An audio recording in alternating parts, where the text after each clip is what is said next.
Meu nome é Dayara Tucano, eu sou do povo tucano, que é o povo indígena do Alto Rio Negro, no estado do Amazonas, fronteira com Colômbia e Venezuela. Estou concluindo, nessa segunda-feira, o mestrado em Direitos Humanos, mas a minha formação é Artes Plásticas da Maribê. Sou militante indígena, então também trabalhei como professora de artes aqui na Secretaria do Distrito Federal. E a ideia desse encontro é falar um pouco a respeito da temática indígena, principalmente na escola. Não sei se tem professores aqui, como é que estamos nessa plateia? Quem que é professor aqui? Ah, legal. Vocês são professores onde, gente? Vocês dão aula onde? Estão na escola pública mesmo, na secretaria? Sim? Legal. Então, bom, uma das coisas que motiva esse trabalho é como é que a questão indígena é abordada nas escolas, né? Porque todo mundo tem acesso a essa figura do indígena através principalmente da data comemorativa do Dia do Índio. Né? E o que se ensina no Dia do Índio nas escolas? Bom, a gente tem acesso a uma figura muito estereotipada do indígena. Né? A primeira coisinha, né? E aí quando você olha no Google, assim, rapidamente, você vê quais são os tipos de atividade que são feitos nas escolas públicas, né? E não apenas nas públicas, mas em todas as escolas com relação ao Dia do Índio, que consiste basicamente, né, em investir as criancinhas com casinha de cartolina, agora está mais moderno, virou EVA, pintar as carinhas, né, fazer e fazer atividades com esse mesmo tipo de imagem, replicando, né, algumas coisas que estão ali na mídia, na televisão, e que não são necessariamente a maneira como os indígenas se enxergam. Né? Então, eu estou começando assim, abordando um pouco desses conteúdos, porque quando eu era criança, eu fiquei muito marcada por essa cena clássica, né? Acho que a imagem não está muito boa, mas que todo mundo aqui conhece, né? Que é da dramática cena da Xuxa cantando Como Ficar de Índio na frente de uma delegação chavante no seu programa lá da década de 80, que eu era criança. Eu não sei se eu assisti exatamente aquele programa, mas essa cena ficou marcada como uma cena muito constrangedora para muitas pessoas. Eu não sei se vocês, assistindo essa cena, agora têm noção desse constrangimento, né, de como esses estereótipos, né, de um índio que não conjuga, por exemplo, né, e que faz uma dança caricata que vem mais de desenhos norte-americanos, né, lá também da década de 80, 70, acaba criando um estereótipo que é superficial, né, e que também é bastante racista, né, diga-se de passagem. Então, a primeira coisa para abordar a temática indígena na escola é primeiro a gente perceber quais são os estereótipos que são cometidos contra os povos indígenas e que estereótipos que seria ideal a gente evitar, né, para poder tratar desse assunto com um pouco de mais respeito, porque tá difícil. Então aqui tem outros desenhos animados que também, né, não sei, acho que faz parte mais ou menos da nossa geração, né? No Pica-Pau sempre aparecia esse índio rebelde, esse índio que estava fugitivo, né, que estava se escondendo de algum lugar, né, e que também não falava, né, que era meio burro. Ou então, né, também tem outras figuras que apareceram lá na infância de algumas pessoas, como a Pocahontas, e mais recentemente, né, ainda teve, acho que às vezes a gente esquece, né, da nova onda do Imperador, que é um filme bastante legal, né, e agora o mais recente, que as pessoas não reconhecem propriamente como indígena, né, mas a Moana, ela fez uma revolução nesses filmes infantis com relação a como os povos indígenas são mostrados para as crianças. Nos quadrinhos, no Brasil pelo menos, né, tem essa figura maravilhosa que é o Papa Capim, né, que é um dos personagens indígenas mais conhecidos e que, felizmente, né, no trabalho do Maurício de Souza, ele tem alguns traços de um pensamento crítico com relação a essa coisa. Não sei se dá para ler aqui, está todo mundo conseguindo ler, né, o Papa Capim falando lá para o Cafuné: veja, a cidade do homem branco está cada vez mais perto da gente. Nossa, será que ela está vindo para cá? Né? Ou embaixo: ei, cavalo, Você sabia que os Caraíbas chamam Jaci de lua e Mbanho de cobra? E aquilo, Papa Capim? Como é que os Caraíbas chamam aquilo? Progresso, né? Desmatamento. Né? Então, ainda assim, felizmente, né, existem esses conteúdos que de alguma forma ou de outra foram passados adiante por nossa geração. Aqui também tem um trabalho excelente do Ziraldo, né, que tem esses personagens indígenas aí da turma do Pererê, que lamentavelmente sumiu um pouco, né? Hoje em dia, quando eu era criança, era bem mais presente. A mamãe me deu muita turma do Pererê, né, para ler. E que já colocava em evidência alguns temas que o movimento indígena traz à frente hoje, como, por exemplo, a fantasia de índio, né, que é justamente esse estereótipo do indígena que fere, né, a dignidade, né, dos parentes por aí. Eu fiquei muito surpresa quando descobri, por exemplo, esse quadrinho do Tex, que ainda hoje é um dos quadrinhos mais lidos no Brasil. Eu fui conhecer esse quadrinho lá no Acre, né? Mas tem muita gente que lê esse quadrinho, que replica ainda essa história de índios versus cowboys, né? Que também é uma situação que está bastante presente nesse cinema clássico norte-americano, né?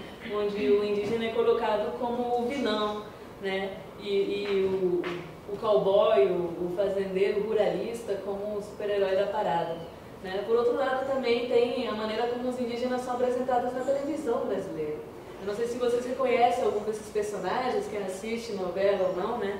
Mas a maioria são personagens de novela. Todos, a grande maioria representados por atores brancos, né? Por atores não indígenas. E a única personagem que é representada por uma atriz indígena, que é aquela lá do canto de lá, não sei se vocês lembram, como é que era? Kubanacan, né? Que é uma atriz indígena chamada Silvia Guanhampi, né? Que foi colocada para interpretar uma figura extremamente jocosa, né? Com dente podre, tarada, meio burra, que ficava perseguindo o Marcos Pasquim para cima e para baixo. Né, uma coisa que causou bastante rejeição também dos parentes. E na última que teve, que foi essa Novo Mundo, né, diga-se de passagem, a personagem feminina, né, a protagonista indígena feminina principal era interpretada por uma atriz portuguesa. Né, só que é uma coisa bastante irônica. Né? Então, mas, né, de vez em quando aparece algum indígena na telinha, né, como foi o caso do Bem que é Xaninga, que chegou também a participar de uma novela da Globo, e onde, ironicamente, ele interpretava a si mesmo, né, e não fazia muito lá um personagem. No cinema também tem alguns filmes, né, eu acho que o mais importante, de repente, seja esse da Tainá, mas ao mesmo tempo não é uma atriz indígena, né? Ela é uma menina amazonense, né? Com todos os traços, né? Super, mas que não se reconhece como tal. E, perdão, na televisão a gente ainda tem essa parte do humor, né? Onde a gente vê esse tipo de personagem, como na Escolinha do Gugu. Não sei por que não está vindo o nome. O que ela fala é bem interessante. Mas enfim, o nome dessa personagem é Potira. Absolutamente certo. Isso é coisa de quem conhece a história. Professor, Índia tá conhecendo um pouco Rio de Janeiro, né? Vizinho tá ensinando um monte de coisa de Rio de Janeiro pra Índia. Homem branco é tão bonzinho.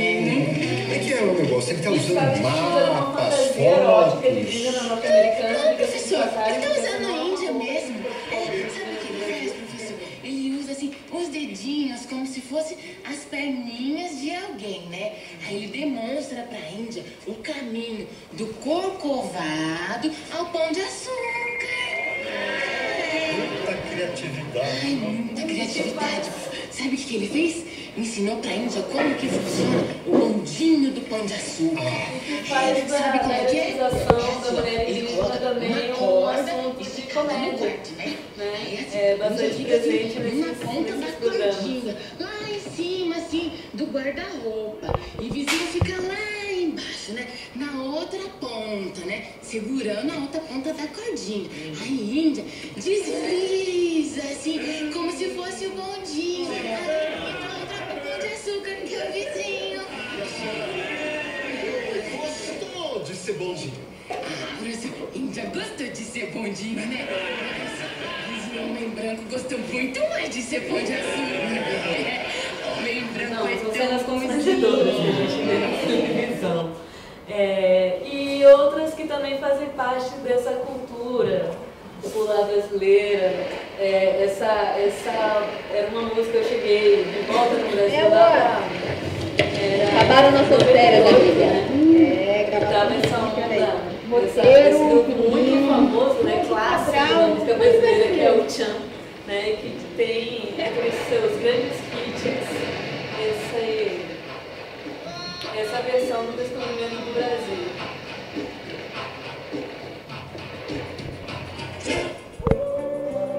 Repensando também os estereótipos que foram colocados durante o ensino fundamental na escola.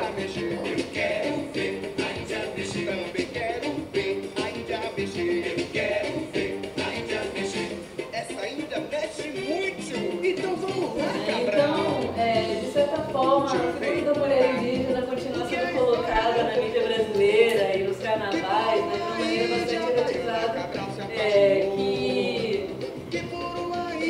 ainda que o Cabral talvez tenha se apaixonado por elas, né, continua não correspondendo a essa figura que é o nosso cotidiano. Então, na escola, a gente acaba aprendendo, né, essa chegada dos europeus nessas terras como um descobrimento. Descobrimento do Brasil, que foi uma coisa muito pensada, né, e onde as imagens do descobrimento, inclusive, já eram trabalhadas antes dos próprios europeus chegarem, né? E se a gente parar para ver as imagens da figura, das alegorias da América, né? A América ela também é essa Índia um pouco ingênua, né? Alheia à complexidade das relações de poder na Europa. E a gente acaba também sabendo que aqueles índios antigamente, né, tinham os tupinambás, né, que por acaso eram canibais, né, e que desmembravam pessoas, né, era um bicho assim extremamente perigoso, né. E então a figura dos povos nativos como canibais, ela fez um enorme furor na Europa durante esse período dos primeiros contatos. O que pouco se fala, no entanto, é qual a forma do genocídio que foi cometido, né? Que os próprios europeus fizeram questão também de retratar em belíssimas gravuras de como populações inteiras foram rapidamente dizimadas, né? Durante o primeiro século. A gente sabe que no continente norte-americano foram mais de 100 mil, né, que foram assassinados, e provavelmente na América do Sul também, ou quem sabe um pouco mais, não sei qual que era, né, a diferença populacional do norte e do sul, mas a gente pode estimar que 200 milhões de pessoas morreram, né, no primeiro século de contato com os europeus, né? Então a primeira fase dessa história da chegada dos europeus nas Américas, ela foi a parte mais pungente do genocídio dos povos indígenas. E aí mais tarde, por exemplo, nas artes, para quem estudou arte por aqui, né, que eu tenho aqui 2 ou 3 coleguinhas de arte, né, a gente aprende sobre os quadros, né, desses primeiros pintores, né, que vieram para cá e que relatam um pouco isso. Então você vai ter essas figuras da chegada, né? Aqui tem a elevação da cruz de Porto Seguro. Essas paradas aqui ainda estão inteiras ou queimaram no Museu Nacional? Acho que teve outro incêndio ainda, né? Porque elas estavam no Ipiranga, se não me engano. Tu lembra? Eles pegaram fogo, né? O Ipiranga pegou fogo alguns anos antes, né? E depois foi o Museu Nacional. Enfim, eu não sei se essas pinturas ainda existem, né? Mas elas constituem uma grande importância na história do Brasil e da arte brasileira, né? E que falam desses momentos de contato. Elas são o começo da formação da figura do indígena dentro do romantismo brasileiro mesmo, né? Da ideia da imagem do Brasil, né? E esse índio é retratado frequentemente dessa maneira assim, né? Então aqui temos o último tamoio, né, do Amoedo, né, que é um quadro maravilhoso. Eu acho que esse aqui ainda está vivo, porque ele está no Museu de Belas Artes, né? Mas ele faz parte de uma série de pinturas, esse aqui é o Último Tamanho do Pedro Américo, por exemplo, né, que retratam assim essa tragédia. Essa aqui é a Moema, essa aqui é a Lindóia, né? Dessas belíssimas erotizadas mulheres indígenas mortas, né? Ou então da figura da nossa querida Iracema, dos Lábios de Mel, né? Que já é uma figura construída dentro da literatura para fazer a imagem de um povo indígena que se cristianiza e que passa, de fato, a ser como Índia, mãe dos brasileiros legítimos, né? Brasileiros filhos de portugueses e de índias, né? Índias que foram muitas vezes, francamente, pegadas no laço, sequestradas, estupradas, violentadas, né? Durante gerações, e isso é uma realidade que existe hoje. Mas, enfim, não sei se dá para ler, né?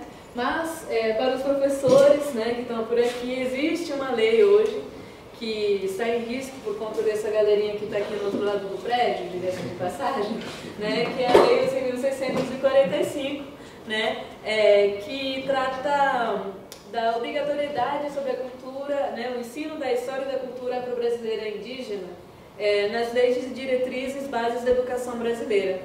Né? Então, essa lei coloca, né, aqui posso ler, ó, o conteúdo programático que se refere a este artigo incluirá diversos aspectos da história e da cultura que caracterizam a formação da população brasileira. A partir desses dois grupos étnicos, tais como o estudo da história da África e dos africanos, a luta dos negros e dos povos indígenas no Brasil, a cultura negra e indígena brasileira e o negro e o índio na formação da sociedade nacional, resgatando as suas contribuições na área social, econômica e política pertinentes à história do Brasil. Os conteúdos referentes à história e cultura afro-brasileira dos povos indígenas brasileiros serão ministrados no âmbito de todo o currículo escolar, em especial nas áreas de educação artística, de literatura e de história brasileiras.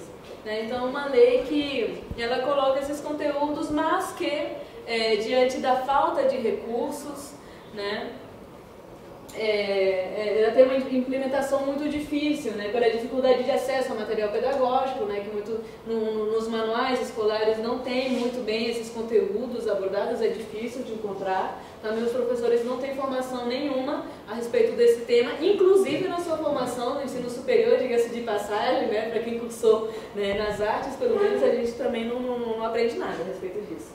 Né? E também por uma falta de entendimento de como introduzir essa temática nas diversas disciplinas.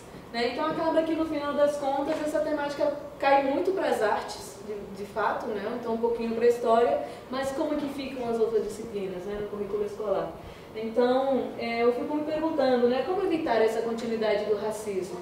Né? Porque nós vivemos numa sociedade, né, que por mais que a gente se considere multiétnica, multirracial, ela continua sendo extremamente racista, extremamente segregatória, né?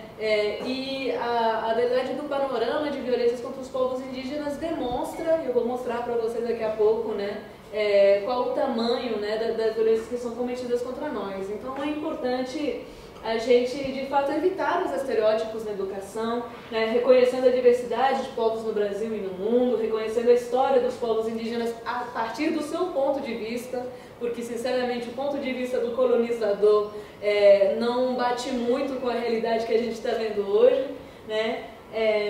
Conhecendo os direitos dos povos indígenas, sabendo que, né, que são grupos que são detentores de direitos próprios, se informando sobre os desafios que nós enfrentamos, e também conhecendo os autores indígenas, né, aqueles que produzem literatura, arte, música, ciência, conhecimento, que estão ali também e que eles são invisibilizados justamente por esse preconceito. Né? E para isso também é importante se informar sobre a luta do movimento indígena no Brasil e no mundo. Índio ou indígena? Como vocês se referem aos povos indígenas? Né? Porque assim, como é que é índio? Porque um dia eu fiquei meio encucada com essa coisa, a gente não gosta muito de ser chamado de índio, não. Né? Índio, quando a gente vai crescendo, parece mais um insulto, né, do que uma designação. E de fato, quando você olha num dicionário, parei para olhar num dicionário na internet, que é um dicionário informal, você vê os sinônimos de índio, né? Então, ó, sinônimos de índio: indígena, gentil, aborígene, silvícola, bugre, estúpido, insível, selvagem, autóctone, nativo, alarve, bárbaro, bestial, bravio, brutal, bruto, canibal, carniceiro, fero, grosseiro, insível, intratável, irracional, javardorrústico, vândalo, indiano, hindu, indígenas, palhaço. Está no dicionário. Então, o dicionário me basta para mostrar o quão preconceituosa consegue ser a palavra índio, né? E que, de fato, nós deveríamos evitar, né, de continuar a usá-la, né, da maneira de nos dirigir aos povos indígenas. Aí, do lado eu coloquei, depois quem quiser, se alguém tiver interesse em pegar uma cópia da apresentação, consultar os textos e tal, fica à vontade também, tá? Mas enfim, do lado está um pouco da definição da FUNAI mesmo, né, como a FUNAI entende os povos indígenas, né, e a gente usa na legislação brasileira hoje tratados internacionais, como por exemplo o Tratado da Organização Internacional do Trabalho, né, que fala sobre povos indígenas e tribais, né, e reconhece os povos tribais em países independentes, né, cujas condições sociais, culturais e econômicas os distinguem de outros setores da coletividade nacional e que são regidos totalmente por seus próprios costumes ou tradições, né. Então, nós somos indígenas, somos povos antigos, né, somos povos originários, né. Quem somos nós no Brasil? Quantos somos nós no Brasil? Né? Segundo os dados da FUNAI, nós somos 715.213, mas já nasceram muitos desde então, mas enfim, totalizando 305 povos indígenas, falantes de 274 línguas nativas que estão vivas, né? E no mundo nós somos mais de 5.000 povos indígenas, né? Somos 350 milhões de pessoas que representam 5% da população mundial, né? Então tem índio em todo lugar e tem povos indígenas de todas as cores, né? Em todos os continentes, e isso também é um entendimento que escapa muito ao brasileiro sobre a compreensão de índio, né? Então eu coloquei aqui para dar um exemplo, né? Um aborígene australiano, uma indígena Sami, né, do norte europeu, uma indígena africana e uma indígena da Mongólia, né, são povos originários, são povos antigos, né. Então, inclusive essa ideia de racismo, né, de que nós sejamos uma raça diferente, que tenhamos um fenótipo diferente, tampouco se aplica à definição de ser índio, né, de ser indígena ou não ser, né. E aí vamos ver como é que a gente pode então tratar, né? Onde que esses conteúdos poderiam ser abordados na educação, né? Na geografia, porque a primeira vez quando eu chegava nas escolas, quando eu dava aula, às vezes eu chegava pintada. Eu gosto muito de me pintar com genipapo, né? E era um primeiro sinal de estranhamento, né? Todo mundo, nossa, você é índia, né? Aí chegava na sala de aula, professor, tia, assim, você é da Índia? Não. Eu sou indígena. Ah, mas você é índia? Sou indígena. Você mora na aldeia? Não, moro na Zona Norte. Né? Mas você nasceu na aldeia? Não, nasci em São Paulo. Mas você é índia mesmo? Né? Tem esses estereótipos, eles causam muitos estranhamentos, porque a realidade, assim, o panorama das realidades indígenas no Brasil é extremamente diverso.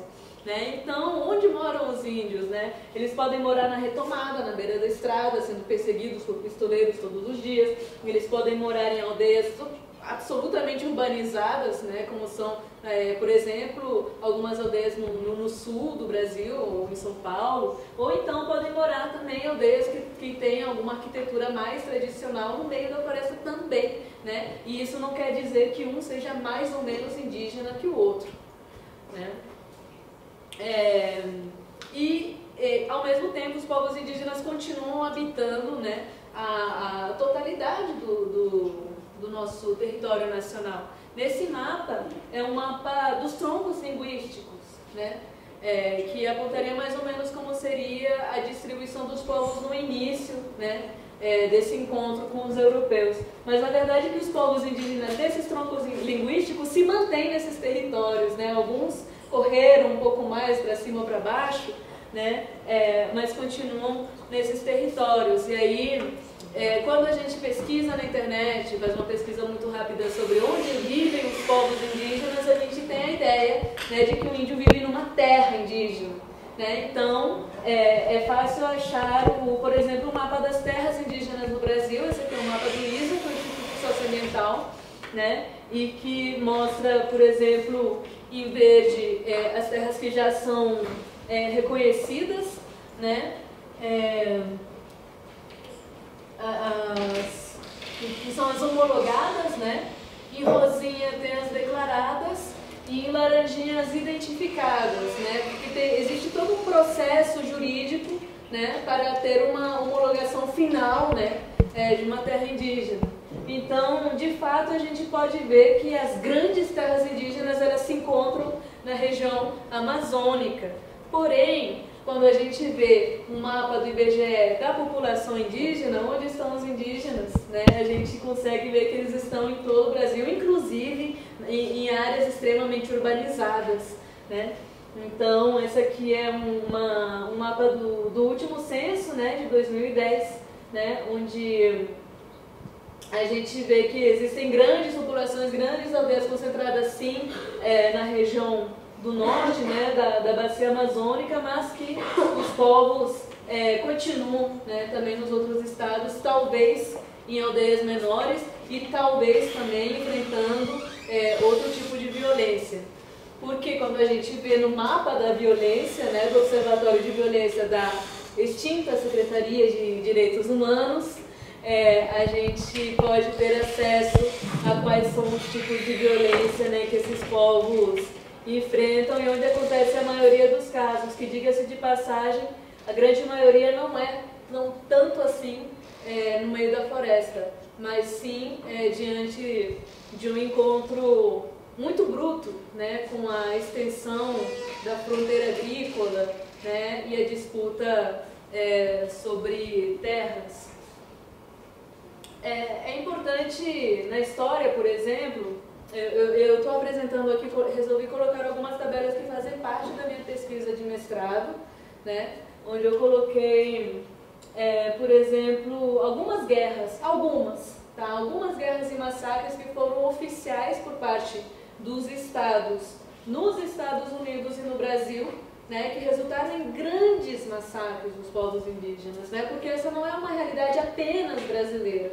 Né? Os povos indígenas dos Estados Unidos têm uma consciência enorme sobre todas as guerras e os massacres que eles sofreram.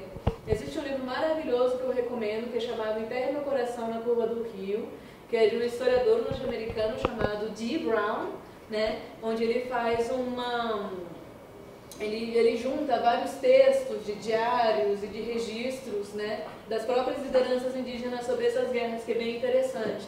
Né? E no Brasil a gente também tem esses registros históricos, desde a Confederação dos Tamoios, né, daquele último tamoio jogado morto com o corpo inchado na praia, até o constante massacre do povo Guarani Kaiowá no Mato Grosso do Sul, que volta e meia aparece nas notícias, né, dos jornais brasileiros.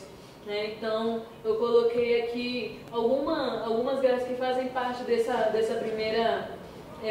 primeiro momento da colônia, mas também alguns acontecimentos que foram marcantes durante as repúblicas, né? Como, por exemplo, a Guerra do Paraguai, que a gente não considera como uma guerra contra índios, né? Mas a Guerra do Paraguai aconteceu num território guarani, onde ambos exércitos, tanto do lado brasileiro quanto do lado paraguaio, eram constituídos por guaranis para se matar, para lutar para definir o território deles como território nacional, ou brasileiro ou paraguaio.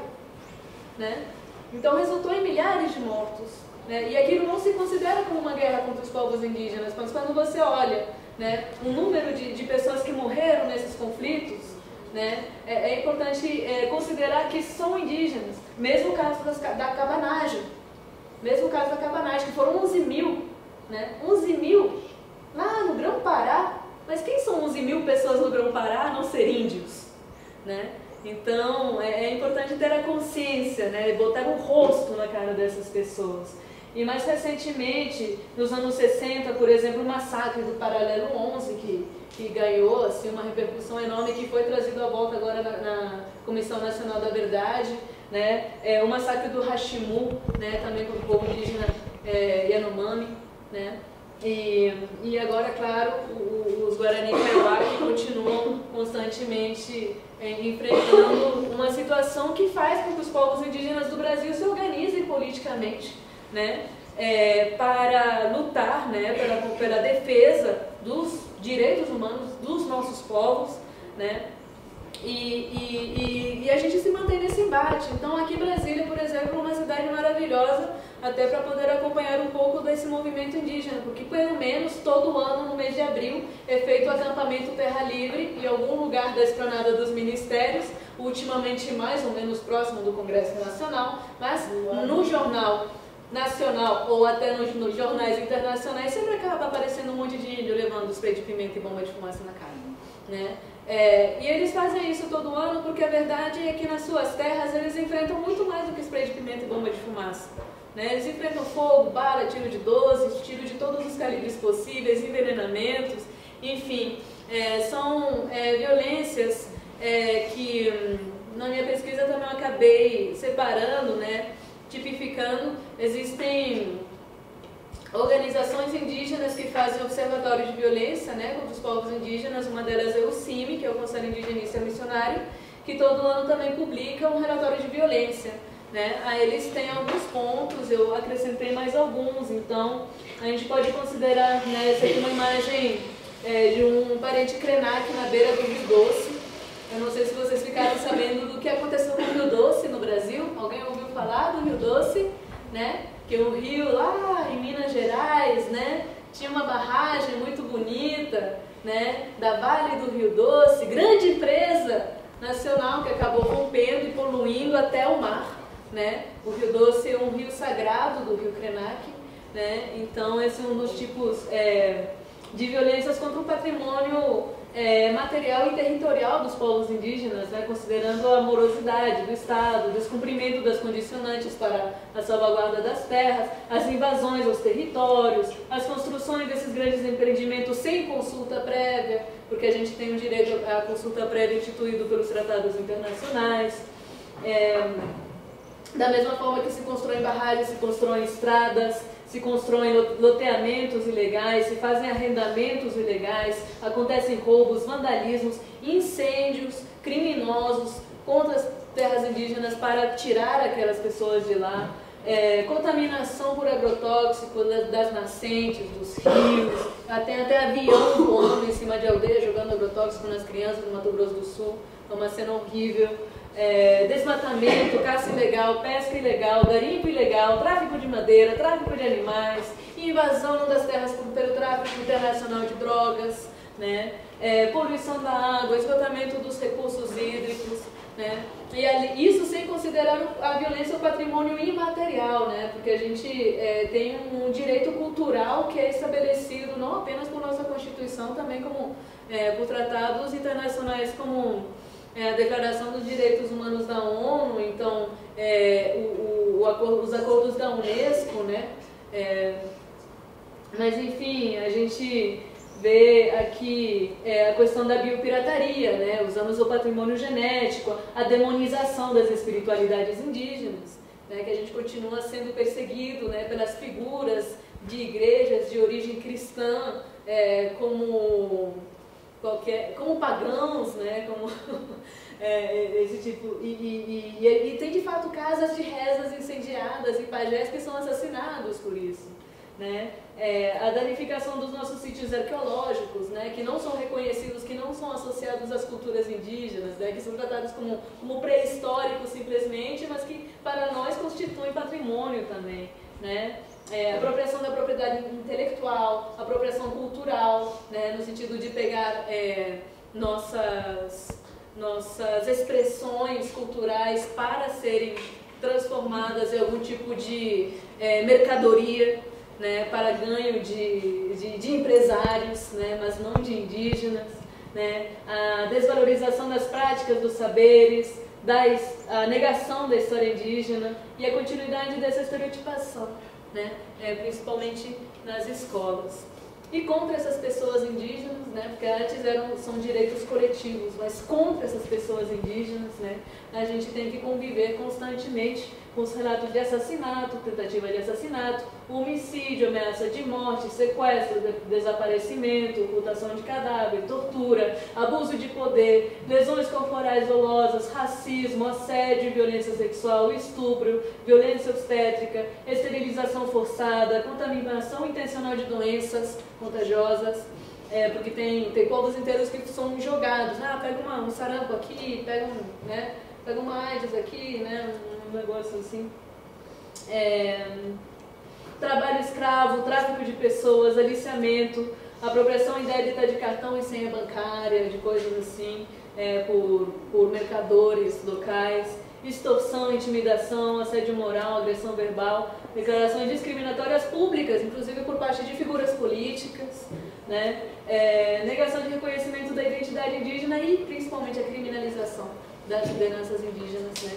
Que são constantemente colocadas ali, acusadas, né? Para impedir que eles consigam se organizar, né? Politicamente dentro dos seus povos. O resultado disso é que a gente se encontra numa relação com o Estado brasileiro de enorme omissão, né? Então a gente entende que as violações contra os direitos humanos dos povos indígenas, elas são principalmente praticadas pelo Estado. Por quê? Né? Porque existem leis, existem direitos, né? Esses direitos são violados porque essas leis não são implementadas, né? E isso resulta num índice enorme de suicídio, né? A população indígena tem um índice de suicídio 30% maior do que dos não indígenas. Isso quer dizer que se a cada 5 pessoas que se matam, né, 3 são indígenas. A cada mais ou menos, né, por dia, né? É impressionante. E também os índices de alcoolismo, né? A disseminação das bebidas alcoólicas proposital nos nossos territórios, o tráfico, da dependência química, de doenças sexuais, né? A falta de atendimento médico, a falta de atendimento à saúde sexual, negligência no atendimento médico, falta de medicamentos, falta de água potável, a contaminação da água, falta de estrutura física nos postos de atendimento, falta de alimentação, que causa desnutrição, o desvio constante de verbas por parte dos gestores públicos, falta de transporte, falta de recursos humanos, atraso nos pagamentos dos servidores, as remoções forçadas, a ingestão de veneno, violações no sistema prisional, né, que mais parecem masmorras que outra coisa, trabalho escravo, falta de escola, falta de material escolar, falta de formação para os profissionais, enfim, uma situação de miséria. Então, como falar disso na escola, né? Eu fiz questão de colocar essas tabelas de violência, que eu acho que é uma parte meio chata, meio maçante, né? As pessoas adoram fugir dessa verdade. Ninguém gosta de ouvir falar de violência, né? Tudo bem, mas é necessário a gente abordar de vez em quando. Bom, e em português e na literatura, né, se aborda muito mais essa figura do índio, desse índio romântico do Alencar, né, do que de fato trazer autores indígenas para a escola, né? E infelizmente no Brasil tem cada vez mais escritores indígenas. Então eu coloquei aqui alguns exemplos, né, de escritores de literatura infanto-juvenil, como o Daniel Munduruku, que é o maior, né, em número de publicações, assim, inegavelmente. Mas também tem o Olívio Jicupé, o Rita Tabajara, o Cristiano Wapichana, a Graça Graúna, o Eli Matushi, entre tantos outros, né, que estão cada vez escrevendo mais, com muita dificuldade de publicar seus trabalhos, diga-se de passagem, né? E também tem poesia, tem história, tem literatura política, tem filosofia e pensamento indígena, né? Que é a literatura de gente grande, né? Onde se destacam principalmente, né, o Ailton Krenak, a Eliane Potiguara, o Jair Deresbel, o Álvaro Tucano, Davi Yanomami, a Sônia Guajajara também lançou recentemente um livro dela, o Cacaverá e também o Daniel Munduruku, que também tem uma pesquisa muito extensa.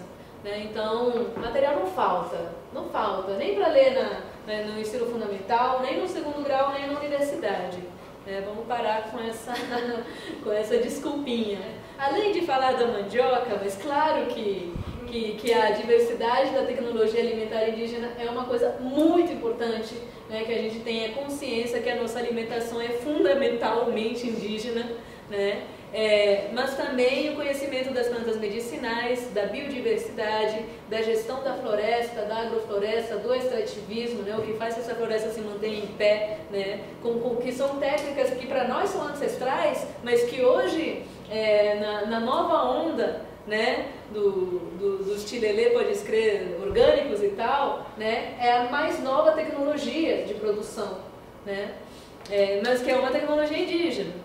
Né? E além disso também tem conhecimentos como astronomia, por exemplo, né, as constelações indígenas, as geometrias, as matemáticas, né, conhecimentos próprios que estão ali registrados e que continuam sendo praticados por muitos. Né? Na educação física, que é uma das disciplinas que eu acho que seria mais interessante, inclusive, né?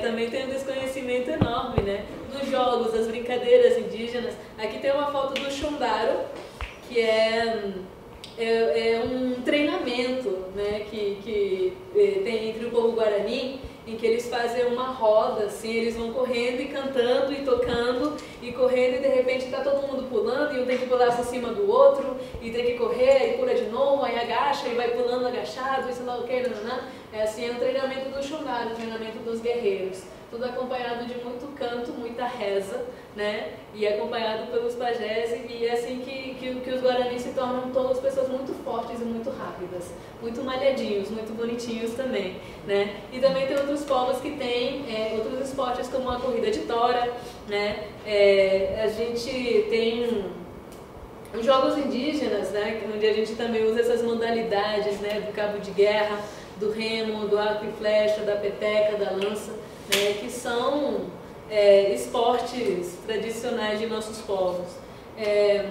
A temática da filosofia e do ensino religioso, né, esses conteúdos nas escolas também podem incluir, né, não precisam deixar de lado, né, a diversidade espiritual dos povos indígenas, os pajés, falar de suas práticas, né, de seus batismos, seus rituais, mostrar a diversidade de filosofia, de cosmovisões, né, a maneira como esses povos enxergam o mundo, se colocam e se relacionam com o mundo, né, a maneira como eles elaboram uma ética entre as pessoas e também em relação ao mundo, né, em relação à natureza, por exemplo, e, claro, estudar o que são os direitos humanos dos povos indígenas, como eles constituem, constroem e implementam, né, a defesa dos seus direitos cidadãos.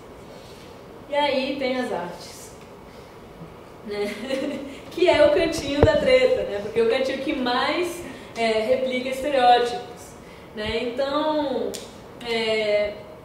os arte educadores sem pouca instrução, né, isso faz com que repitam esses estereótipos ou apresentem a arte e a cultura indígena de forma genérica, sem especificar os povos, né, então essa brincadeira de índio, essa fantasia de índio corroboram, né, com a estereotipação, marginalização e racismo contra os povos indígenas, mas tem muita coisa, né, tem muita coisa que a gente pode tratar na história da arte, né, partindo desde a arte rupestre, né, eu selecionei essa imagem da Serra da Capivara, que ela é muito bonitinha, porque dá pra ver que o pessoal tá vestindo cocá, inclusive, né, tá todo mundo de cocá, tá fazendo uma caça, o pessoal tá feliz aqui, já fala, vamos comer, né, então isso já mostra, né, um pouco da nossa cultura, desde muito antes desses portugueses todos chegarem, e também tem artes nas pedras, né, tem os petróglifos maravilhosos, né, e também outros objetos, né, que estão ali, que são muito ignorados, o pessoal não lembra do sambaquis, eu mesma fiquei fascinada. Aí já entra minha lado artista, né, que a gente estava com o Renato, né, olhando, né, essas pecinhas de pedra guarani do Rio Grande do Sul, do Sambaqui das Ilhas, né, objetos super antigos que lamentavelmente hoje não são mais nem faturados, eles pararam de ser feitos pelos povos, né, e que mostram uma relação enorme com a natureza. né? Também tem a arte cerâmica, né? Tanto as artes antigas quanto as atuais, né? Aqui tem um exemplo de uma urna funerária, né? Super elaborada que está ali. Essas urnas não são mais fabricadas hoje, né? Lamentavelmente, justamente por essa perseguição, né? da espiritualidade, né? Que agora todo mundo tem que nascer, ser batizado, casar na igreja e ser enterrado no cemitério, né? Então urna não existe mais, eu acho que em lugar nenhum do mundo. E a maioria das nossas cerâmicas acabou sendo tratada como artesanato, né? Mas pelo menos sobrevive no artesanato, só que perdeu muito da sua técnica, do seu detalhe, né? Da sua relação espiritual íntima com esses objetos. Isso é uma coisa que é importante salientar. Para além disso, também tem a belíssima cestaria, né, de vários povos, né? Aqui tem um exemplo que é da minha região, do Rio Negro, ali do lado de uma cestoria guarani, mais colorida, né, mais contemporânea. Também tem um trabalho maravilhoso em madeira, e é importante considerar todos os tipos de madeira, e até por que não fazer atividades com as cuiazinhas, né, e aproveitar e tomar um chibé na cuia, né, fazer um suquinho, alguma coisa assim. Nas artes cênicas também tem uma diversidade enorme de máscaras, porque se estuda muito sobre as máscaras africanas e se desconhece muito sobre as máscaras indígenas. Existe roupa de índio, tá? Que é uma das perguntas, poxa, você é índio, mas por que você não está pelada? Né? Mas enfim, existe uma diversidade de tecidos e vestuários de vários povos que também vale a pena considerar. E, claro, se falar, né, da que chama, talvez fascina mais as pessoas, que é mais conhecida que a nossa pintura corporal, né, a nossa plumária, a nossa miçangaria, né, e além dessas expressões que fazem mais parte das visuais, por que não a nossa música? E não apenas a música tradicional, mas também a música contemporânea, porque tem rap indígena, tem forró indígena, né? Tem cantoras indígenas. Inclusive, recentemente, essa menina que está no meio, que é a Joana Ticuna, ela esteve se apresentando aqui no Teatro, no Museu Nacional, aqui em Brasília, né? Tem cantores indígenas de todas as gerações possíveis e, diga-se de passagem, uma das atividades que eu também faço, eu sou coordenadora da Rádio Iandê, que isso é uma referência que vale a pena anotar para escutar mesmo. A gente tem uma rádio web, a primeira rádio web 100% indígena do Brasil, é um site na internet, você entra lá, é www.radioiandê.com, né? E aí vocês vão ter no streaming, né, um rádio online com uma diversidade maravilhosa de todo tipo de música, desde metal até dor de corno, sertaneja, forró caiapó, rap guarani, cantos tradicionais dos mais velhos, das crianças e falas, né, muitas falas também de pensadores, de lideranças que vale a pena escutar. E além dessas artes todas, também existe a arte contemporânea, né? Também existe a arte contemporânea, né? Povos indígenas não são uma coisa do passado. E fotógrafos, cineastas, né? Tem todo tipo de produção indígena. Então, não é difícil de encontrar, né? Basta ter a ideia de que aquilo existe, né? Para encontrar, principalmente usando essa ferramenta que está ali para todos, né? Porque índio pode ter celular, índio pode ter óculos, pode ter roupa, e tem pessoas comunicando, né? Tem youtubers indígenas. Aqui eu coloquei uma imagem do Christian Warihu, que é uma mistura de Chavante com Guarani, maravilhoso, está fazendo comunicação aqui na UNB. Ele é um dos youtubers indígenas que está fazendo maior sucesso agora na internet e que tem umas falas, umas gravações muito curtas voltadas para o público jovem falando sobre esses assuntos. Muito bacana o trabalho dele, além, claro, do site do Movimento Indígena Nacional, que hoje é representado pela Articulação dos Povos Indígenas do Brasil, a APIB, né? Tem site na internet, tem página no Facebook, tem Instagram, tem Twitter, né? Tem a própria Rádio Yandê, da qual eu faço parte, que tem muito mais do que música. Nós temos artigos, né, sobre vários temas, várias referências de cinema, de cultura, da situação política indígena no mundo. E, enfim, músicos, escritores, artistas, né? E é isso que eu queria poder compartilhar com vocês para que a gente pudesse conversar um pouquinho, né? Não sei quanto tempo que me tomou. Eu tentei falar o mais rápido possível porque eu sei que eu trouxe muita imagem, né? Mas eu acho que essas imagens eram importantes de serem mostradas. Então aqui mais uma vez eu me coloco, faço meu anhon, gratidão, né? Estou disponível para contato, principalmente através do Facebook, porque no negócio de e-mail, enche a caixa de e-mail, eu não consigo ler nada, minha mãe vive brigando comigo, então não adianta, né?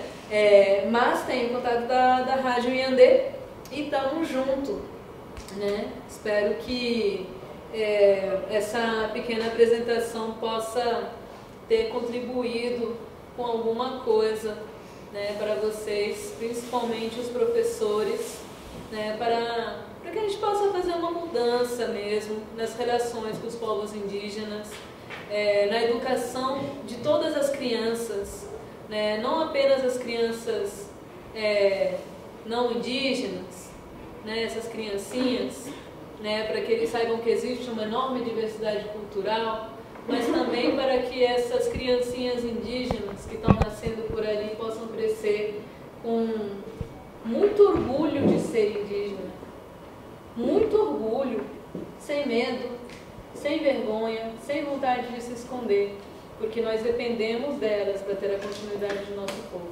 Gratidão. Alguém tem alguma pergunta, algum questionamento, alguma experiência que vocês queiram compartilhar? Sim.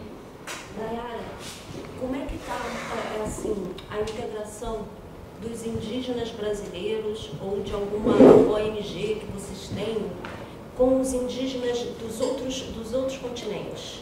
Tem algum? Vocês estão tratando disso? Olha, o movimento indígena no mundo, assim como outros movimentos sociais, ele começa a se articular da forma nacional naquele mesmo período dos anos 60, principalmente, né, que aí vai surgir o movimento negro muito forte, o movimento feminista, o movimento estudantil, o movimento dos trabalhadores, né? Então, a gente tem um registro assim da organização nacional a partir principalmente da década de 60. Não apenas no Brasil, como no resto do mundo. É o movimento zapatista no México, por exemplo, né? Como que era? American Indigenous Movement, né? Nos Estados Unidos e no Canadá. E também em outros continentes, tá? Tem um movimento indígena muito forte na Oceania, tanto na Nova Zelândia quanto na Austrália, né?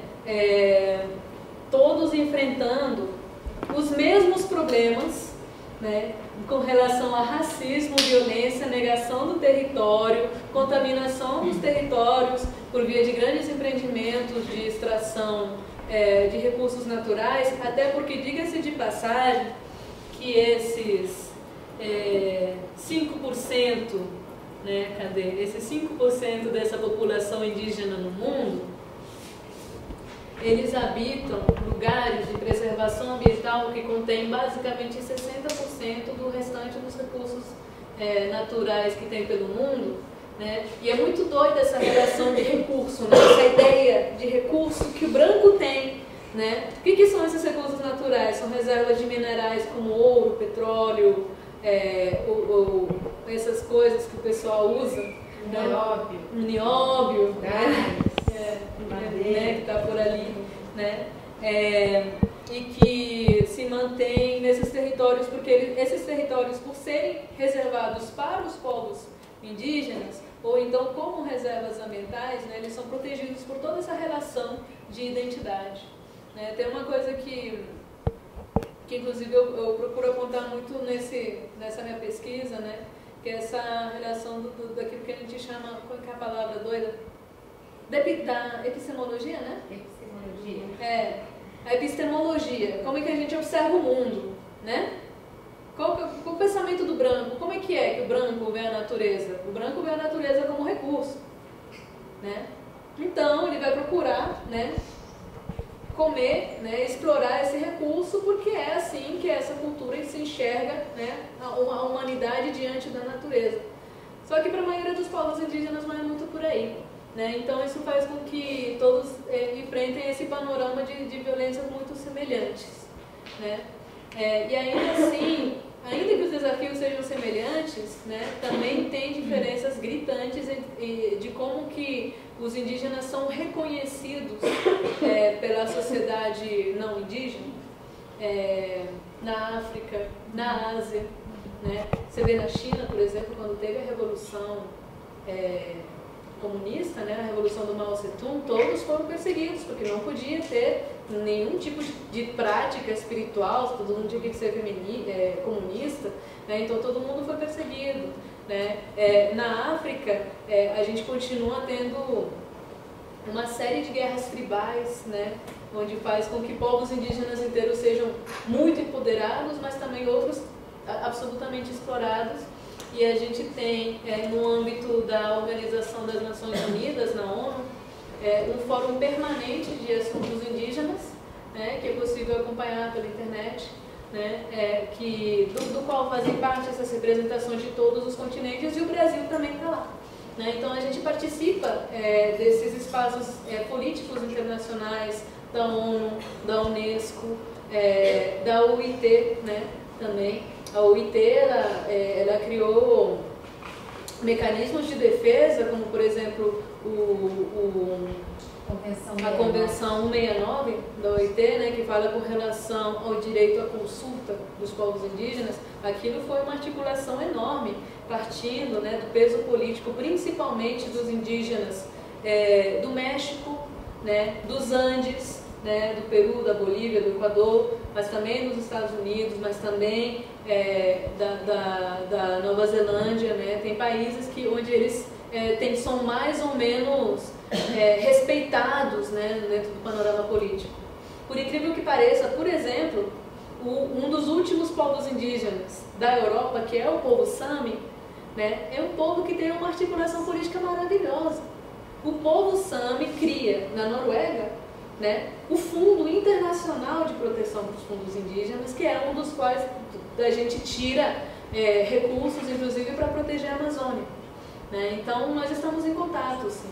A minha geração, que é uma galerinha que está aqui com 30, alguma coisa, nós somos uma geração que tem uma dupla responsabilidade extremamente desafiadora, que é de tentar se introduzir nessas instituições brancas de poder, de ciência, de conhecimento, de direito, de Estado, né, para tentar, seja dialogar, seja contornar, seja desconstruir aquilo que nos fere, ao mesmo tempo que a gente também recebe a responsabilidade de manter o nosso conhecimento e as nossas práticas vivas.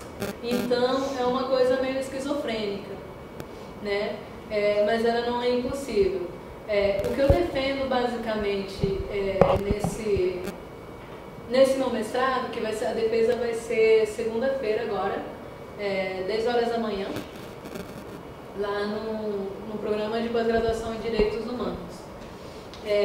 Eu falo o seguinte, né, eu faço um histórico assim, das políticas indigenistas, do movimento indígena, do panorama de violência que eu compartilhei um pouco com vocês, né, e aí eu começo a falar das retomadas. Né. No Brasil a gente desenvolveu esse conceito de retomada. A ideia de retomada das terras indígenas é quando os parentes se organizam, por exemplo, né, para reocupar o território que lhes é de direito. Por quê? Porque o Estado nunca vai reconhecer, né, porque essas pessoas, esses fazendeiros que acabaram invadindo, né, ou que deram algum jeitinho de falsificar algum documento para falar que eles eram proprietários, né, pagaram um juizinho aqui, um prefeito aqui, um deputadinho por aqui, e se tornaram proprietários dessas terras, né, eles nunca vão reconhecer nem permitir, nem não querem nossa existência, né? Isso está evidente no seu discurso. Então, o que a gente faz? Se o Estado não garante nossos direitos e não implementa nossos direitos, nós garantimos e nós implementamos. Né? Então tem muitos povos que estão ali retomando. Né? Retomando. E retomar não é apenas retomar a terra. Né? Retomar é retomar as práticas, os cantos, a fé, a reza, né? A essência do povo. Né? Porque os danos são tão fortes, né? Quando a gente vê esses índices altíssimos de suicídio, por exemplo. Né? O dano à autoestima, a dignidade humana dessas pessoas são tão fortes que, pelo menos eu defendo, né, que uma das estratégias para recuperar esse dano é justamente fortalecendo mesmo, né, a razão de ver o mundo e de existir. Eu ministrei umas 3 disciplinas sobre movimentos sociais aqui na UNB junto com a professora Nair Picalho, falando do movimento indígena. E uma das coisas que eu faço muito questão para iniciar a abordar essa questão dos paradigmas é, por exemplo, o paradigma de tempo. Em que ano nós estamos? Por quê? Está contando por quê?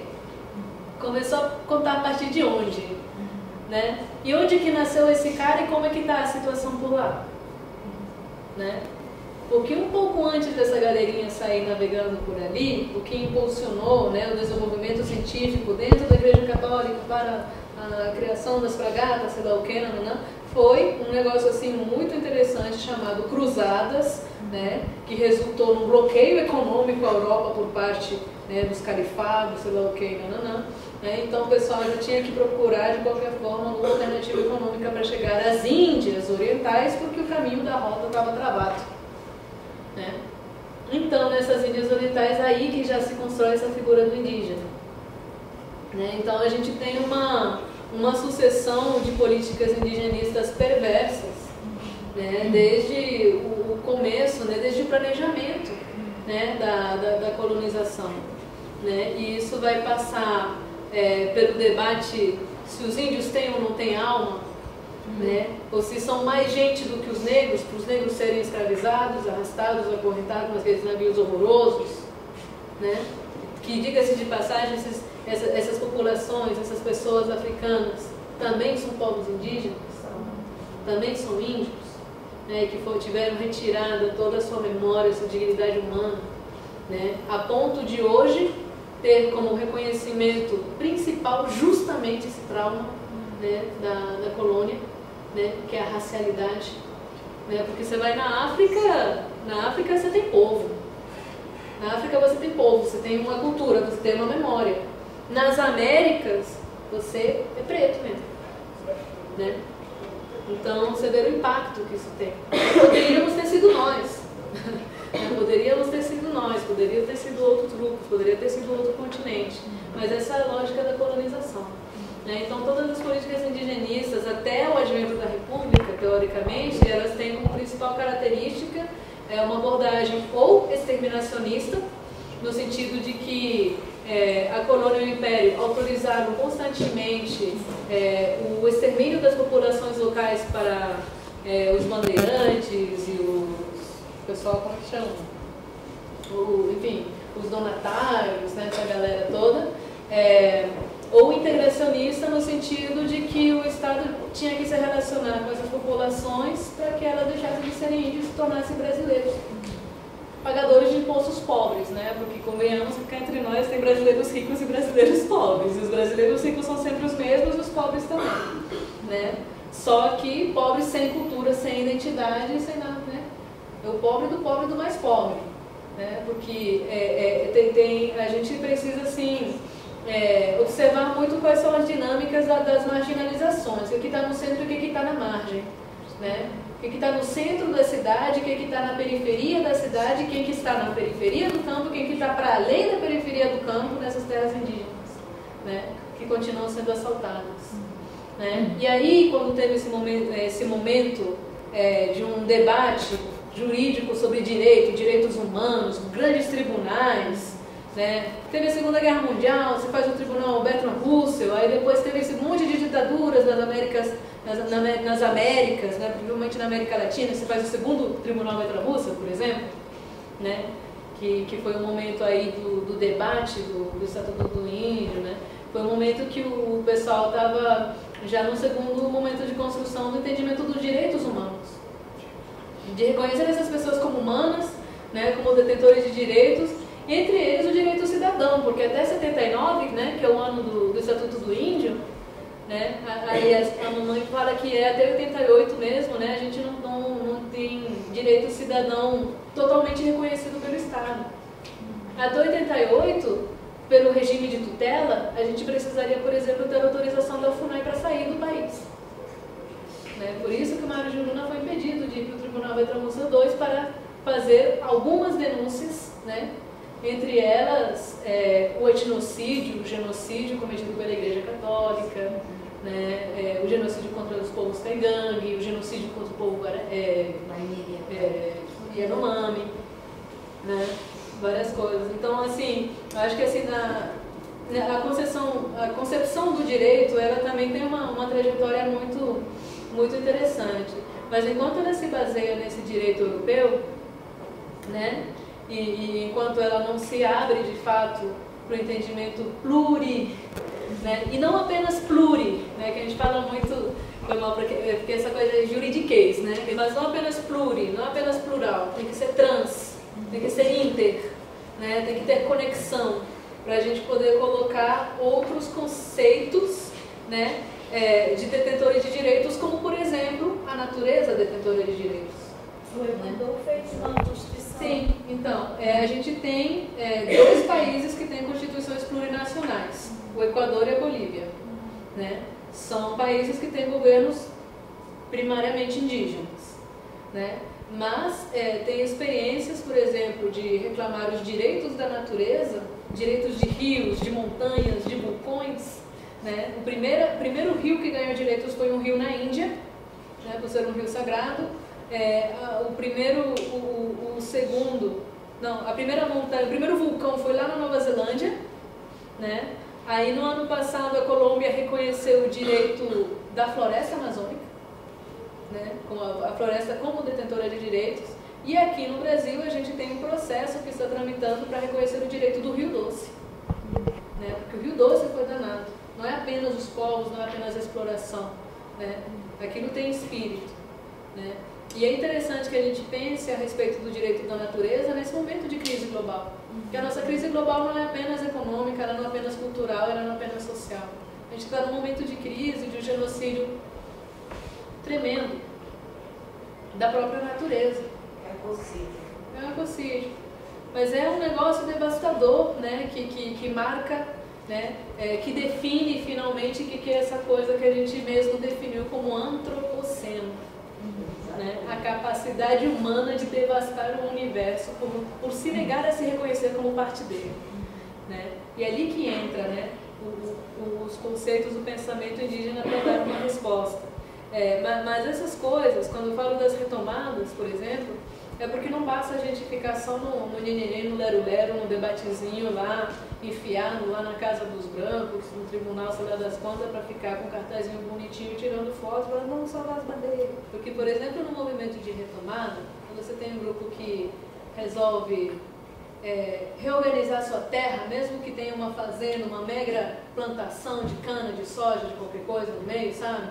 Eles vão lá e ocupam e começam a plantar, e educar suas crianças, e a fazer suas cerimônias, suas coisas para existir, né? Isso, para muitas pessoas, soa como se estivessem invadindo o território, né? Mas, aí a gente pensa, o que esses índios estão fazendo? Bom, se eles não fazem isso, então eles ficam na beira da estrada e acabam de morrer, né? Porque a gente tem vários movimentos nessa história de relações de poder entre grupos, né, entre pensamentos. Então a gente fala da colonialidade, como desse processo colonial. Então você tem a colonialidade, que é essa coisa que vai ocupando o nosso território, ocupando o nosso pensamento, nossa cultura, nossa maneira de se vestir, nossa maneira de se comportar na universidade, vai trazendo, impondo todas essas instituições como caixinha sobre caixinha, que é pra gente ficar feito uma múmia no meio de um caixão, né? E a gente tem um movimento de contra-colonialidade, que é simplesmente falar, não vou entrar nesse baladauê todo. Não preciso. E é uma coisa muito doida, voltando para a nossa conversa.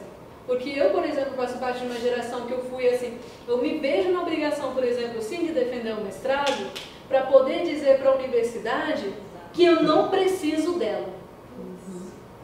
Que eu não preciso. Né? E também para falar para ela que vai ter um momento que ela também vai ter que dar uns passinhos para trás, que isso é o tal do movimento decolonial. Se você colonizou para decolonizar, quem decoloniza é aquele que invadiu a casa do outro. Então, olha só que dificuldade que é derrubar as paredes da própria casinha que a gente construiu. Derrubar o muro de Berlim, a muralha da China, né? Derrubar as próprias paredes da universidade. Falando em arquitetura, né, eu tenho assim eu estudei artes, né? E quando a gente estava, né, no centro acadêmico, a gente fez um movimento enorme para conseguir demarcar lá o terreno do Instituto Central de Artes. Né? Porque uma das ideias fundamentadas, né, pelo Darcy Ribeiro e pelo Anísio Teixeira, mas principalmente pelo Darcy Ribeiro, era a ideia que a universidade era construída como se fosse uma ocara, né? Que é a construção das casas xinguanas. A ocara tem esse espaço central, né? Onde tem ali os prédios da reitoria, tem o Teatro de Arena, a Biblioteca Central, e em volta, né, tem os Institutos Centrais de Ciência, que são essa grande casa comum, onde qualquer aluno pode se inscrever na disciplina que mais lhe chamar interesse, porque é uma casa comum, e em volta ainda tem as faculdades, né, que são de tecnologia, tem faculdade de medicina, faculdade de tecnologia, né, que são áreas de conhecimento mais específico, né, mas a ideia, essa proposta política pedagógica da UNB, por exemplo, criada por um antropólogo, que, diga-se de passagem, foi muito amigo, né, que possibilitou, fez de tudo para que esse movimento indígena existisse, né, era de fazer uma universidade que se referenciasse nesse modelo de trânsito, de construção de sociedade indígena.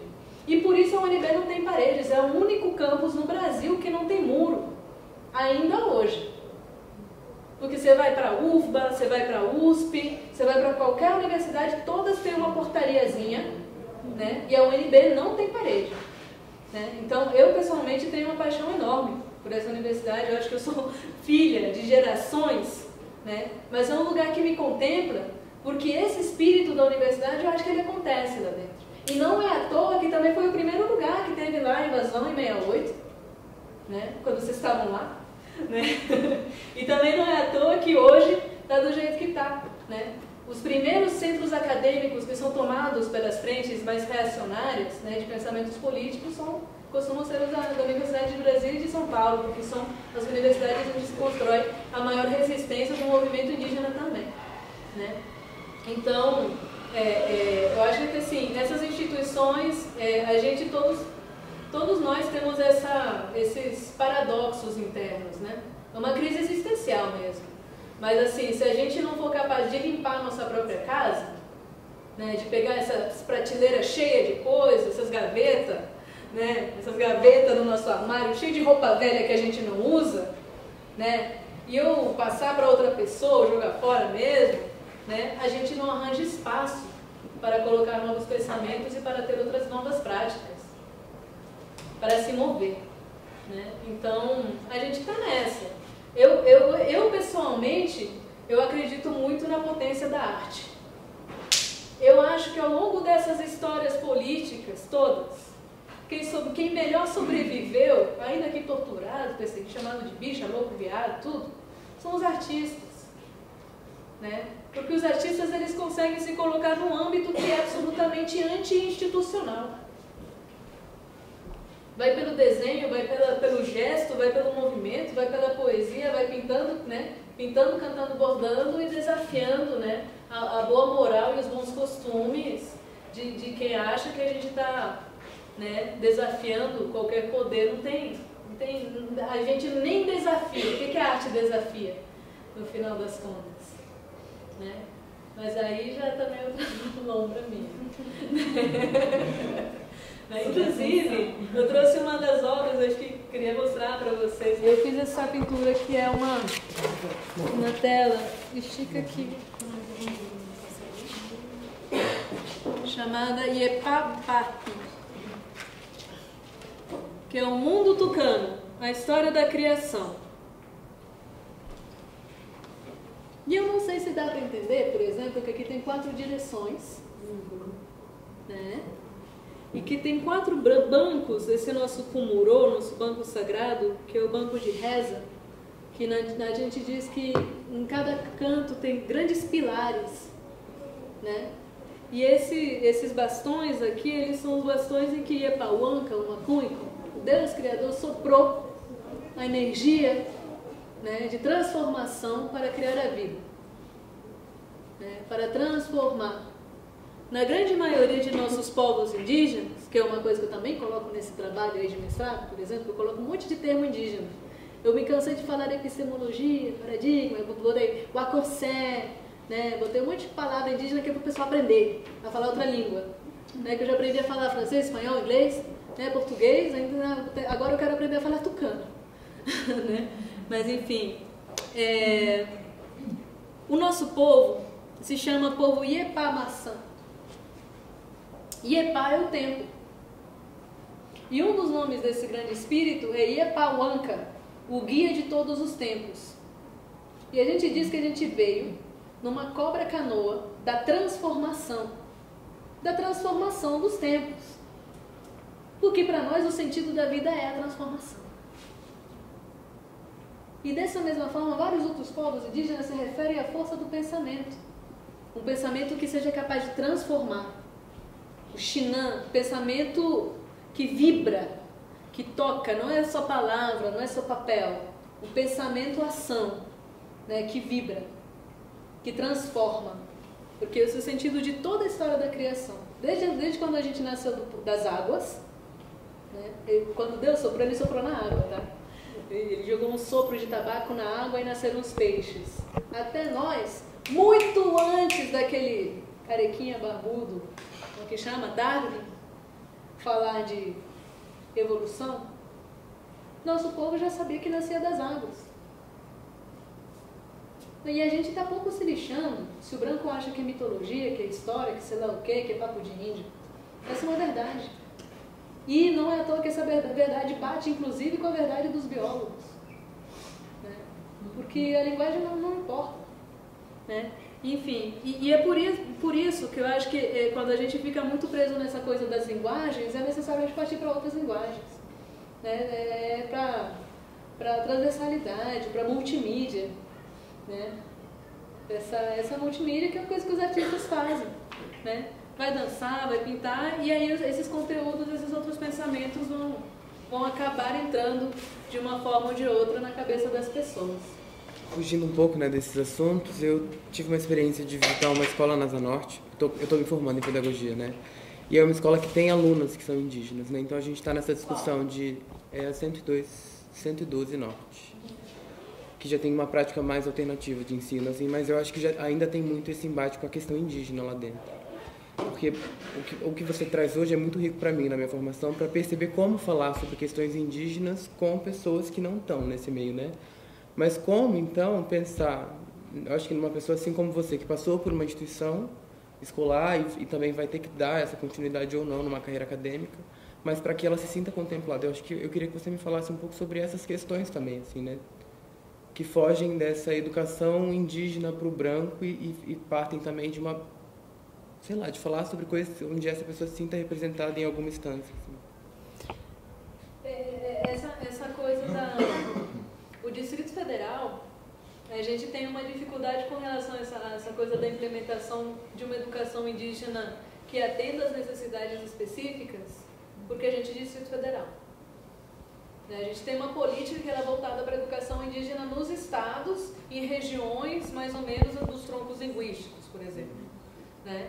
Então, aqui em Brasília a gente tem aproximadamente 7.000 indígenas de 30 povos diferentes. A maioria dos alunos que estão nessa escola, eles são do Noroeste, né, do Santuário dos Pajés, então eles são ou Guajajara, ou Cariri-Chocó, ou Funiô. Né? E também tem outros povos, tipo a minha família é tucano, não está lá, mas tá por aqui também. Né? E a gente tem uma experiência escolar muito difícil. Né? E eu tenho, quando eu estava na Secretaria de Educação, que é uma instituição que eu lutei muito para entrar e que eu acabei abandonando, né? A gente discutia muito o racismo que acontecia nas escolas, porque as crianças que moram no santuário, por exemplo, algumas delas não têm uma privada em casa, né? Então elas fazem xixi no chão, né? E a professora não sabe lidar com isso, né? Ou então elas não têm energia elétrica em casa, elas não têm um fogão a gás em casa, e elas chegam sempre com cheiro de fumaça da fogueira. E os colegas e a professora não sabem lidar com isso. Ou então elas não moram num lugar asfaltado. Então elas chegam sempre com terra no pé, sei lá, na roupa. E os outros coleguinhas que são muito limpinhos, muito passado álcool com gel, né? Também não sabem lidar muito com isso, né? Essas crianças, elas têm uma... Acho que eu não me incluo porque a minha experiência foi muito solitária, assim, eu não cresci dentro de uma comunidade indígena, né? Mas eu vejo que essas crianças, elas têm duas formas absolutamente diferentes de ser: em casa, com as suas famílias, e em qualquer outro lugar que seja instituição de branco, sabe? A criança é uma criança na aldeia, né? Uma criança na família e outra na escola, outra no hospital, outra na rua, porque são lugares que retiram totalmente a dignidade, a segurança delas, né? E elas entendem muito cedo, que é melhor nem abrir a boca e nem olhar para as pessoas se elas não quiserem levar qualquer tipo de insulto, né? Ou de violência. Então, essa coisa também de ficar apontando para uma criança numa escola e falando: ai, olha, mas fulaninho é índio, também não ajuda, né? Também não ajuda. Imagina então, se fosse uma mulher numa sala cheia de homens lá no direito, né? Ah, mas ela é mulher. Ah, mas ele é indígena. Isso também é preconceito, também é discriminação, né? E é realmente desafiador quando a gente se coloca no exercício da pedagogia com a diversidade cultural, com a diversidade de todas as experiências, né? Tem muitas coisas que a gente precisa transformar, principalmente na nossa escola, que é um modelo do século XIX, né? Que já passou do século XX, mas a gente continua no modelo do século XIX, com professores do século XX, né? E com crianças do século XXI, inclusive indígenas do século XXI, né? Para enfrentar essa coisa toda. Mas eu acho que sobrevive. Eu vou te falar que, assim, lamentavelmente aqui no Distrito Federal, a gente conta com 3 suicídios de estudantes indígenas. Um deles de uma criança de 11 anos, por conta dessas situações aí, né? Então é uma coisa que realmente vale a pena levar em consideração, né? Que a violência, quando a gente fala de violência, não é apenas aquela violência horrorosa de guerra, né? De guerra lá no Mato Grosso do Sul, que parece que é semelhante com, sei lá, o Oriente Médio, né? Mas o impacto da violência tira vidas em todos os lugares. A violência psicológica tira vidas, né? E eu acho que o mais importante é estar junto mesmo. Eles sabem se virar muito bem sozinhos. Se você está junto e fica caladinho, daqui a pouco a gente já joga uma ideia, sai correndo e chama todo mundo para brincar e está tudo bem, né? Agradeço muito mais uma vez, né, pela oportunidade.